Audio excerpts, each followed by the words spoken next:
Peace. As the reading, the Quran continuously explains itself.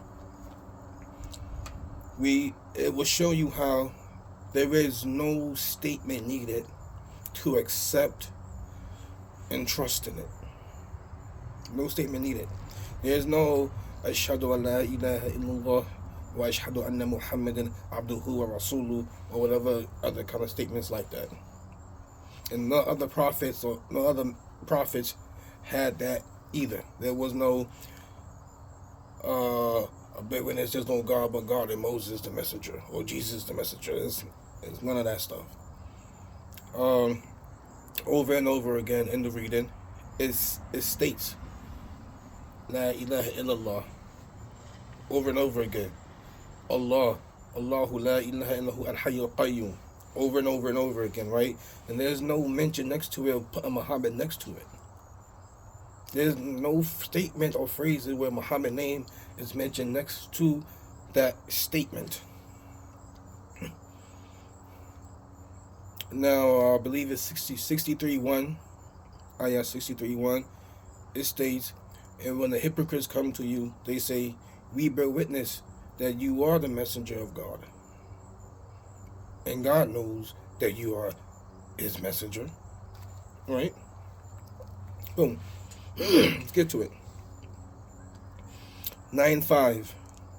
God is talking about the sanctioned months when they pass, go fight the mushrikeen. Right?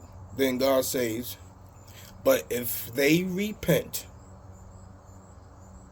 and aqimu salah wa atu zakah, right?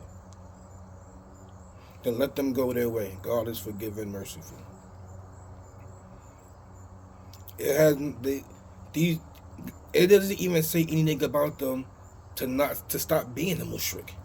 It say if the mushrik repent for what they was doing, the crimes they was committing against the believers, if they uphold the commitment of the treaties and stuff like that, and then they bring out the betterment, atu zakah, to bring out to make something flourish, to make something better, you know what I mean, improve on something, you let them go their way. God's forgiving, merciful. So they are still mushriks. And they are aqimu salah wa atu zakah. See, it's got to understand that they are having conflicts of interest. They're having issues with each other. This situations going on. This is the real seerah of the prophet, right here in this reading. Okay, boom. That's 9:5. This is ayat 9:11.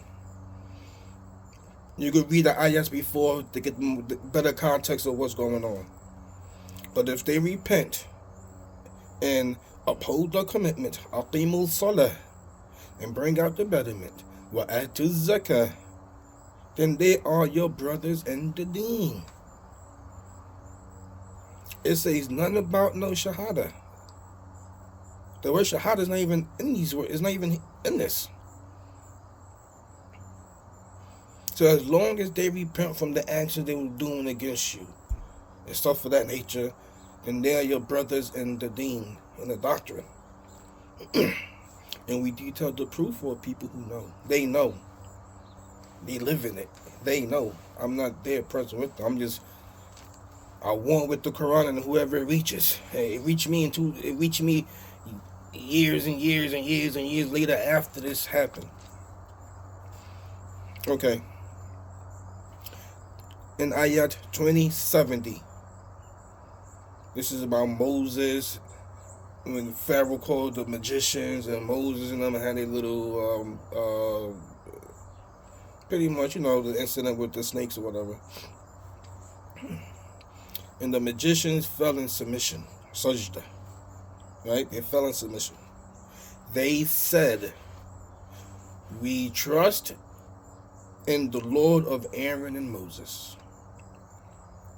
Or as people normally say, believe. We believe in the Lord of Aaron and Moses. They didn't say no shahadah, no. They just kept, they submitted to the ayats, and then they say, we trust or we believe in the Lord of Aaron and Moses. 40:28. And said a trusting man, a believing man of the family of Pharaoh, who'd hid his trust or his belief. He hid his faith. And you could go on and read the ayahs or whatever to finish the ayah if you want. But let's just sticking to the point here. This man, he hid his faith. So no one knew. No one knew. There's no shahadah there. No one knew. And God is calling him a believer, a mu'min, a trusted man. A trusted man. Right? 49:14. The last one. The Arabs say, we trust, or we believe. Say, you have not trusted, you have not believed. Rather say, we surrender. Or rather say, we are Muslims. So how are you a Muslim without any faith? Why? Because it's not talking about a religion. Rather say we surrender. Surrender to what? Surrender to some of the laws that is here. We are surrendering to the laws of the land, the laws that God is implementing here. You know, God's will get done. Right? See, people be like, oh, the prophet killed these Jewish people here and that and this and that and that. No. This is by God's command. I need to know this. Every prophet fought. They fought. Right? That's what God said. There's many prophets that fought. And when the children of Israel had a prophet, they said, raise for us a king, that we will fight. So we could fight. Right, you know? So there is no need to, no statements for anything to follow God's path.